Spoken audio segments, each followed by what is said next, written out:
Sir cancer হসপিটালে প্ৰতিবাদ কৰাৰ বিষয় কি বলছেন? কাৰ্বি আংলং অৰ্গানাইজেশনে প্ৰতিবাদ কৰা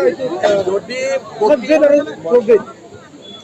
প্ৰতিবাদ যেতিয়া পাহৰিব তেতিয়া development third grade fourth grade লাগে নে কেঞ্চাৰ ট্ৰিটমেণ্ট লাগে যদি আন্দোলন কৰে ইয়াৰ পৰা ভাগি যাব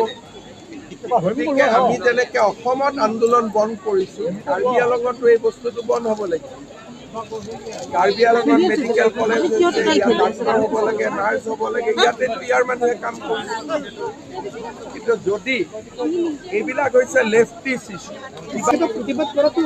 প্ৰতিবাদ কৰাটো ভাল নহয় আৰু মই প্ৰতিবাদ ভাল নাপাওঁ এইটো আপোনালোকে জানে 100% কিন্তু প্ৰতিবাদ বস্তুটো মই ভাল নাপাওঁ আৰু সেইটো নাই হোৱাৰ কাৰণে অসমত আজি ইমান ডেভেলপ এইবিলাক কাঠাৰ ষ্টাইল হয় আৰু এইটো ষ্টাইলত আমি নাথাকোঁ